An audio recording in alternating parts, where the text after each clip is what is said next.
Good morning. Possibly not the best idea to be starting this vlog when I'm still half asleep, but I've made the decision and we're gonna go with it. Hi, my name is Jen. I'm an author and a book reviewer, and it is just after 6 a.m. on Saturday morning.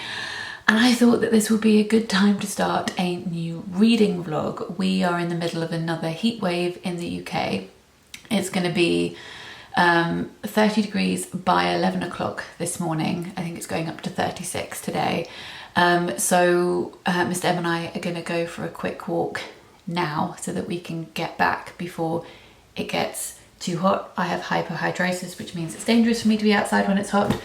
Boring fact, but there we go. But it also means that this weekend I'm not likely to be doing much apart from being inside and reading and trying not to move too much. So hence the reading vlog. And I have been wanting to do this one for a while. So I want to do a reading vlog, this reading vlog, where I read books by authors whose work I've loved before. And I don't mean favourite authors, I mean authors whose books I've read once before and really enjoyed, and I want to read a second one to see if that was a fluke or if they are likely to become favourite authors.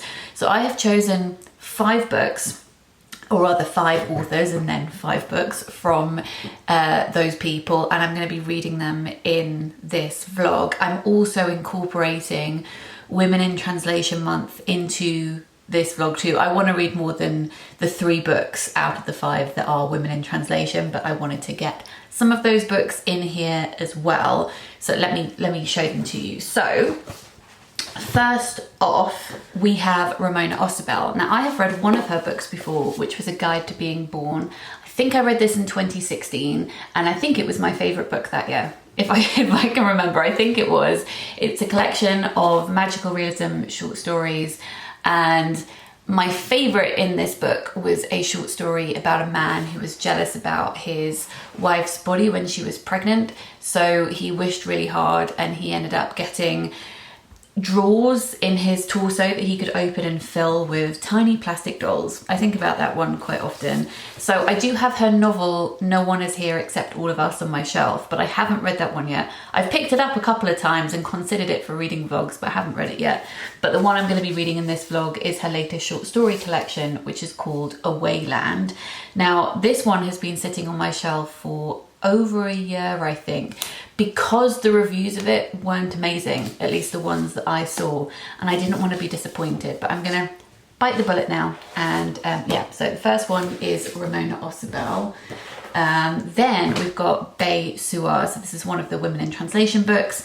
I read her pamphlet Milena, Ecstatic, I think last year for Women in Translation Month, and really loved it. This is translated from the Korean by Deborah Smith. It was just really surreal and had an emphasis on film. Yes, I've just refreshed my memory by rereading the blurb. This is about a filmmaker who wants to go to the Altai Mountains, has written a film proposal, and the whole pamphlet is written really in a very cinematic way, kind of framing everything in camera angle shots, which I really enjoyed. So the one that I'm going to be reading by her this time is Untold Night and Day by Suah, and also translated from the Korean by Deborah Smith. And I think this one is also quite cinematic. I'm not going to talk about plot in this particular clip because I'm going to talk about the plots as I read them. This is one of the books that I am most excited about from this pile. Then we've got Yuko Tsushima, so another work in translation. This is her book Territories of Light, which I read for Women in Translation Month in 2020 and loved. This is translated from the Japanese by Geraldine Harcourt. This is a novel about a single mother who is struggling and is also not a very likable character either. I really enjoyed the complexity of this, and I know that most of Yuko Tsushima's work is very autobiographical, and hence the one that I'm going to be reading this time, which is Child of Fortune, is also about a single mother. So she's brought up an 11-year-old daughter, and now after having an affair she is pregnant again, and her family are not happy about it and are very judgmental. The next author is one that I didn't love when I read them the first time, but I read their debut novel and I thought, I really like the style of this author, and I think that their next book could be great. I would love to read it and see where their writing has taken them.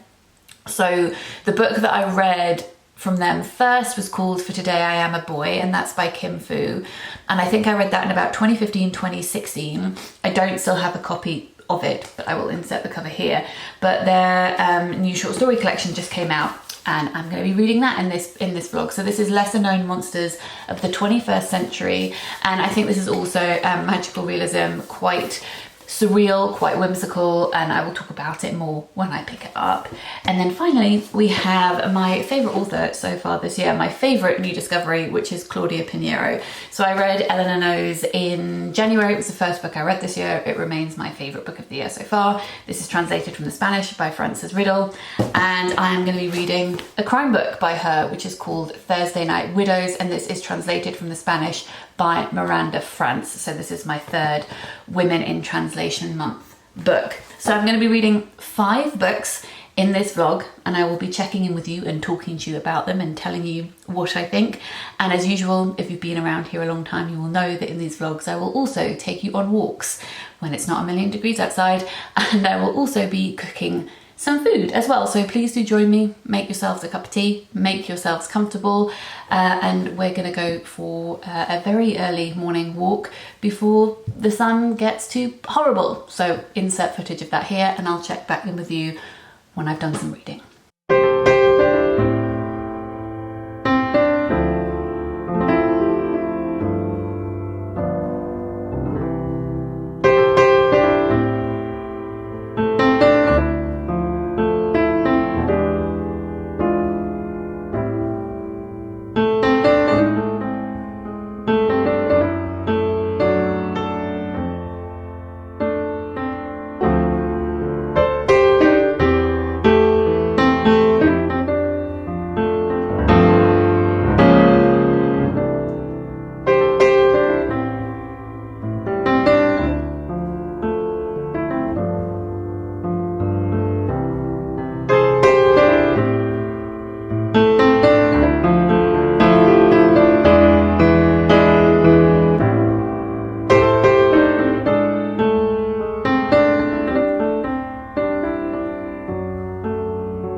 Hi folks, I've just finished reading Untold Night and Day by Suah, translated from the Korean by Deborah Smith.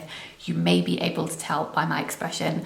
I adored this book oh so much. It is such an odd, weird little book. It's my favourite kind of surrealist literature in that you could read it and not allow the book to ask too much of you and just enjoy being in this world and let it all wash over you, or you can have a pen and you can annotate like hell throughout the whole thing and notice all of the self-referential things that are in this. There are so many layers, chapters connecting with each other, repeating characters and themes, and I love it when you can really get to grips with a book like that and discover all of these gems. It feels maze-like reading it. It was an absolute joy. I was smiling from beginning to end. So this is about a woman called Amy who lives in Seoul, and she works at an audio theatre for the blind, which is not a cinema with audio description, but it's an actual theatre.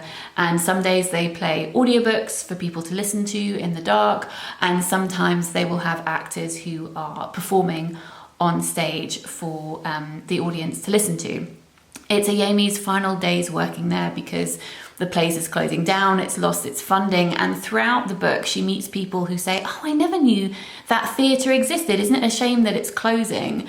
And this is feeding into two things. One is the fairy tale like themes that run throughout this book, where Amy feels as though her life is entirely make-believe because people don't really know what she does and where she goes, but also the narrative that non-disabled people don't, on the whole, tend to pay attention to disabled people's lives. So they have managed to ignore this building in the center of their city. They walk past it every day. They haven't looked at it in the same way that many people may walk past disabled people and avert their gaze.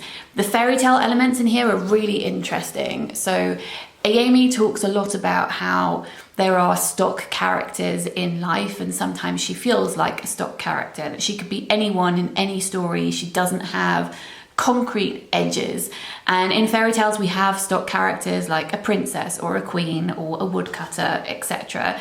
And throughout this book, we get slight, almost fairy tale-like retellings of the same scenes bleeding into each other, as though Suah is creating this fairy tale narrative where characters can come to life in different ways, almost as in a choose your own adventure type thing. So characters are described in the same ways constantly, like different characters are given the same appearance. Sometimes characters aren't mistaken for each other and take on other people's names. Ayemi is learning German, and obviously German in the Brothers Grimm is very important when it comes to European fairy tales in particular.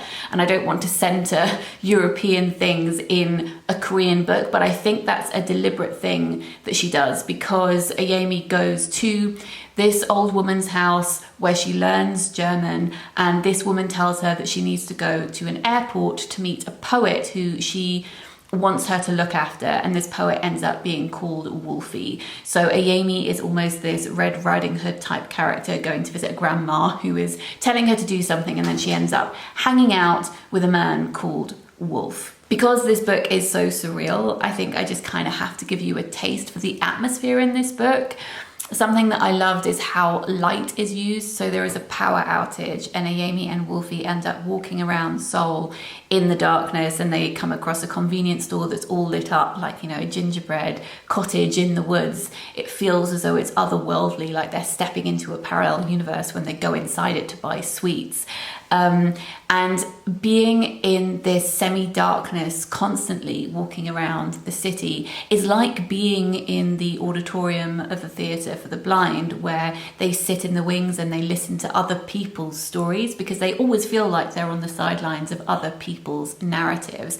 As I said, the scenes in this book bleed into each other, and that is with characters being mistaken for other characters, but also by audio leaking into particular scenes. So in the audio theatre one day, Ayemi can hear a radio that is playing, and she can't work out where it's coming from. It sounds like it's coming from under the seats. And then when she goes to meet the woman who's teaching her German, she has a radio playing in the background, and she realizes it's playing exactly the same tune. This image of a radio also really feeds into this idea that these characters are lost and existing in the in-between spaces between, say, tuned in radio stations. They don't know which direction to go in. They can hear the narratives in different directions, but at the moment where they are right now is just white noise. The book often refers to these characters having their shadows severed from their bodies in a Peter Pan type way, not able to grow up, not knowing how they can grow into themselves. And a reason for them feeling like this is that they want to be creative, but they can't really get there. So the character of Wolf, or Wolfie, is trying to be a poet, but he doesn't think he's that great at it. And Ayemi wants to be an actress, but she spends all her time watching other people do the acting. They feel as though if they can't express themselves creatively, then they are seen by the rest of society as worthless, and they are putting a lot of emphasis on their own performance, which they're still nurturing and coming to understand. This book really is hypnotic, and if you like the sound of it, please do pick it up, and I would love to chat with you if you have read it. There are just so many things. It's one of those books that I wish I could just write an essay about, which I suppose I could. No one is stopping me, but that's how I feel about it. I want to sit down and reread it and study it and look at it from all different angles, because I found it so very fascinating. Tomorrow, I think I'm gonna make some sausage rolls for lunch, veggie sausage rolls. So I will insert footage of that here, and I'll link the recipe in the description box down below. But tonight we're gonna have Gusto, and I wanted to mention that quickly because I didn't realize I have a code for Gusto, and I've never mentioned it on here. And Mr. M and I have been using Gusto nearly every week for the last 5 years. We love it a lot. So this is not sponsored, not gifted. We just love this company, use it all the time. And this is a discount code that is a very good deal. So I just wanted to mention it in case you wanted to check them out. So Gusto is one of those meal kit services where you pick what recipes you want and they send them to you. You get exactly the right amount, so there's less food waste, and it just means less thinking as well. And what I really like about it is that we try things we probably wouldn't end up trying just because it's extra effort. When I'm cooking stuff from scratch, I mean Gusto is from scratch, but you know what I mean, from ingredients I buy from a supermarket, I end up feeling really tired when I'm doing the online weekly shop, and I just end up getting a lot of the same ingredients for recipes I do all the time, which is fine as well, but having that balance of Gusto and other stuff means that we try more things, which is cool. So how we tend to do it is we'll get 3 or 4 meals a week from Gusto, which Mr. M ends up cooking because he enjoys cooking Gusto a lot and I enjoy eating it, and then I do the rest of the cooking. So that's how we divide everything up. But yeah, I have a code if you want to try it out. This code means that new customers get 65% off your first box, which is an amazing deal. If you were 2 people and you got 4 meals, I think that works out about £14. So £14 for 4 meals for 2 people is pretty cool. And then you also get 30% off boxes for the first month as well if you wanted to order more, and you can cancel at any time. So you could just get the first one for 65% off and then cancel. And if you sign up, then we also get money off future box of ours. So we all win. So yeah, delicious food. I will insert some pictures on the screen of recent recipes that we've had from them and loved. If you fancy checking them out, link is in the description box down below. Okay, on to the next book, and also on to the sausage rolls.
You are currently sitting on top of the food waste bin in the kitchen, which I appreciate is not a very glamorous place for you to be, but this is just a small update, so please bear with. I have read Thursday Night Widows by Claudia Pinero, and I'm really sad because I didn't enjoy this book. On the one hand, I'm surprised because Elena Knows is a book I absolutely adore, but at the same time, I recognise that people have said that's a book that is very different for her, and normally she writes crime books, which is what this is, but at the same time I love crime novels too, so I still expected to love this book. This is set in a gated community in Argentina. We open with a woman called Virginia who's coming home from work. She knows that her husband is out drinking with some friends. He comes home, he's drunk, he has an accident, and then we also learn that the people he was drinking with are dead at the bottom of a swimming pool. I'm always intrigued by crime novels set in a remote or cut-off place, in this case a gated community, but other examples maybe islands where you're going to have a small group of suspects. I think that that's really intriguing. I think gated communities on the whole are a very interesting thing to write about, microcosm of society, people who are trying to set themselves apart from the world around them. And when this book worked, it really reminded me of Desperate Housewives. Lots of great commentary on the relationships between the women in this gated community, and then also discussions on class and how they talk to people who look after their gardens and who also clean their houses. That was definitely my favourite part of this book, but I found it really clumsy in the way that it's written, because sometimes it's written in first person singular, sometimes it's written in first person plural, as if the community itself is narrating it, and then sometimes it is narrated in third person. It also switches between present and past tense as well, and there are no markers between the chapters telling you which perspective you're reading from, so you have to read part of the way through a chapter to get your bearings and work out where you're at. That could be interesting if that added to the intrigue, but ultimately I just felt as though it made the book kind of messy. Equally, I also thought that there were too many chapters given over to building backstory for characters, some of which were interesting, but the majority of which meant that the book lost momentum, and I just didn't particularly care. It really felt like a mishmash of things for me. Some parts worked, most parts didn't, and on the whole I just didn't find myself enjoying it, and I'm really sad about that. I would love to know how you felt about this book, if you've read it, if you enjoyed or were frustrated by those switches in tone, voice, tense. Let me know. I'm definitely not put off reading more of Claudia Pinero's work in the future, but I am sad that this particular book didn't work for me. Yeah, on to the next book. It started raining for the first time in weeks, so let's go for a walk.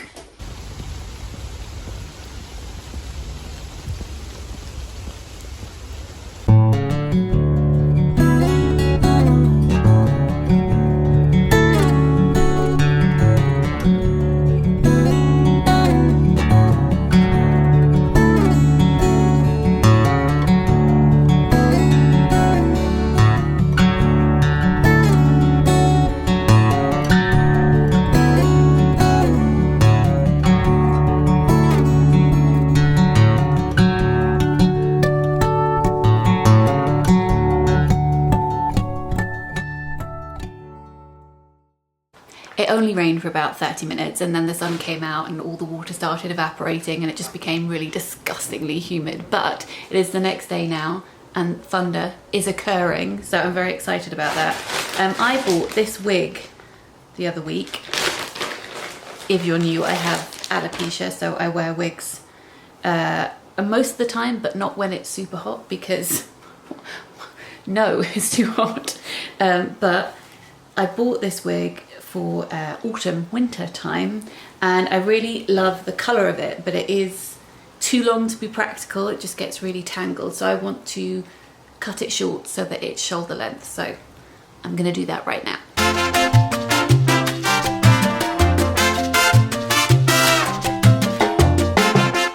Okay, so I've cut it. I don't think it's my favourite wig. It's not as thick as some of the others, so I can't wear it up as much as I would like, because you can see underneath, but I have sprayed it with dry shampoo, which tends to thicken wigs like it would with hair. If you would like to see a video where I talk about styling cheap wigs, I will link that in the description box down below. It's okay for a cheap wig. It's fine. Anyway, we should talk about books, shouldn't we? So I have read Lesser Known Monsters of the 21st Century by Kim Fu, and I was kind of underwhelmed by this book. To be honest, I think I probably felt very similarly to how I felt about For Today I Am a Boy, but the disappointment is more palpable because it's the second book. So with the first one, which was For Today I Am a Boy, I thought I appreciate this on a sentence by sentence level, but it doesn't really excite me. I'd be really interested to see what they do next. And this, again, I appreciate it on a sentence by sentence level, but nothing really intrigued me. I didn't feel as though the book was particularly innovative. And I also felt like I'd read versions of these stories by other writers before. So the first one is in a world where you could visit people or past events using AI, and it's told in conversation. It is script. And I was very much reminded of Alexander Weinstein and Mary South. The second short story is about a group of teenage girls, and one of them's growing wings from their feet, which reminded me of Lauren Slater. One of the short stories in here is about a husband who is killing his wife over and over again and then bringing her back to life and trying to control their relationship, which, to be honest, reminded me of my short story Animals. So I'm not saying that these are stories that are deliberately riffing off other short stories, but I just feel as though because I've read a lot of magical realism short stories, I think what I'm saying is I've read other authors who have maybe played with these ideas in a more interesting way, in a way that thrilled me more. If you haven't read a lot of magical realism short stories, then I would definitely recommend this, because as I said, I think that the writing itself is rich and descriptive. It's just the ideas for me that let this book down. So not a favourite, but that's okay. Let's move on to another book.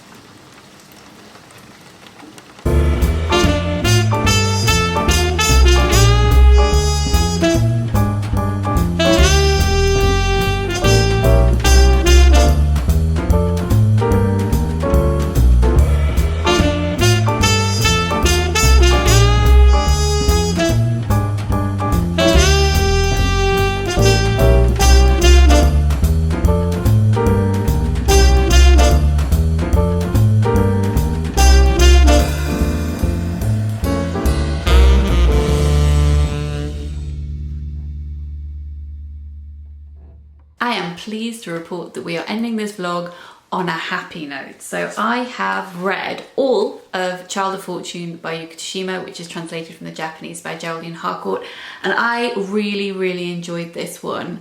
I may have even enjoyed it more. Sorry, I've got a rogue wig hair in the middle of my face, which is annoying me. I think I may have enjoyed it more than Territories of Light, but I'm not sure. With 2 years between reading the two of them, it's kind of hard to tell, but I definitely enjoyed it a similar amount, if not more. This is a novel about a woman called Coco who has an 11-year-old daughter, and they live together in a flat, but recently her daughter's been living with her aunt, so with Coco's sister, because Coco isn't really coping very well with being a mother. This is what her other novel talks about as well, and if you're interested in reading about morally grey female characters, may I present this to you, because this looks at motherhood and expectations of motherhood. It opens with Coco looking at Mount Fuji and at how glorious and cold and pristine and enigmatic it is, and she thinks that that is a great representation of what motherhood should be, and she can't aspire to that. She cannot reach those heights, and she doesn't actually want to. She isn't very kind to her daughter sometimes, and in fact a lot of what she does seems to be, how can she use her child or a potential future child to get what she wants from other people. We do also get glimpses into her kindness as well, but this is a book that really makes you question whether or not you want to like this particular main character, and I really love reading about questionable characters. It is far more interesting than reading about people who are doing all the right things. I read a book by Emily Northam a couple of years ago for Women in Translation Month, and I can't remember the title of it right now because there are so many books by her, but I will put the cover here. But this was a look at generations of mothers and how they have inherited terrible motherly behaviour and are very narcissistic, and it uses the fairy tale of Snow White and plays around with that. I feel like this kind of does that a little bit in a much more successful way than the Emily Northam book, which I didn't actually love. This looks at, I suppose, inherited caring and nature versus nurture, and how Coco didn't feel as though she got from her mother what she needs, and that means that she feels as though she's floundering when she thinks about what she needs to give her daughter. And there's lots of images to do with aquariums and floating, which I really like. There are also some slight tiptoeing explorations of disability in this book, some of which I thought were successful, some of which weren't. Coco had a disabled older brother when she was younger, and she said that she could love him unconditionally in a way that other people struggled to do. Like, her sisters would pretend that he didn't exist and wouldn't tell their friends at school about him, but she never felt that way. So there is this fantastic relationship that they had where she could accept him for who he was, but then it really turns into something not very nice, as with lots of things do with Coco, in her saying that she liked that he was disabled because he had to love her, and she wants people around her who feel as though they have no other choice than to be around her, and she can have power over them in that way. So as I said, she is a very not that great character at times, and that is reflected in all the themes that are discussed in this book. And I thought that that was really interesting, if not also difficult to read about. I also feel like this book, as with other books by Yuko Tsushima that I've read before, are really ahead of their time. This was published in 1978. Excuse my phone. It was published in 1978, and it has lots of discussion about abortion as well. Also, I would be really surprised if Sayaka Murata hadn't read this. Yuko Tsushima is a very famous Japanese author, and obviously Sayaka Murata is now too, in a contemporary sense. And this looks at disassociation and Coco thinking of herself as being from outer space to cope with emotions that she can't really come to terms with in her own head. And Earthlings by Sayaka Murata is that pushed so far to an extreme. If you've read it, you know what I'm talking about. So I would be surprised if Sayaka Murata hadn't taken inspiration for this book. So I also liked all those thoughts that it made me have in that sense as well. So I love this book and I would very much recommend it. And I have read the first two stories in Awayland by Ramona Ausubel, and I'm loving these stories as well. I'm completely swept up in her language, in the worlds that she creates. They are surreal and lyrically beautiful. The second story is about, actually in a similar way to the Yuko Tsushima novel, a fraught relationship between a daughter and a mother, but this daughter is older and she goes to visit her mother who lives in another country because her mother says that she's literally disappearing. In the morning, the girl and her mother packed for the doctor's appointment, put on decent looking clothes. The girl did not say that her mother was a little hazier than she had been the day before. She did not say that when she came close to her mother, the temperature changed, as if the woman was her own weather system. So I'm loving this. I'm going to be reading it throughout the rest of the month, and I will talk about it in my end of month wrap up. So was this successful? I suppose both yes and no. So out of the 5 books, I would say probably Thursday Night Widows was the one I enjoyed the least. Then Lesser Known Monsters of the 21st Century. Then I'm not going to rank Awayland because I haven't finished yet, and I may end up really loving it or really not liking the rest of it. But after that, I would say probably Child of Fortune, and then after that, Untold Night and Day is my favourite. So half of the books in this vlog I really loved, and half I did not.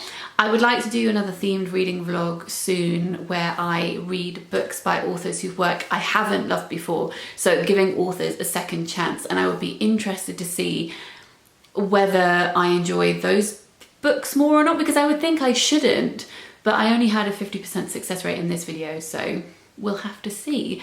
I would love to know if you have read any of these books, if you are tempted to now that I have spoken about them. If you're new and you would like to subscribe, that would be lovely. And if you enjoy my content and would like to consider supporting me on Patreon, that would also be very kind. Link to that is in the description box down below. Support over there means I can keep creating free content on here for everyone, taking the time to make it accessible and all of that.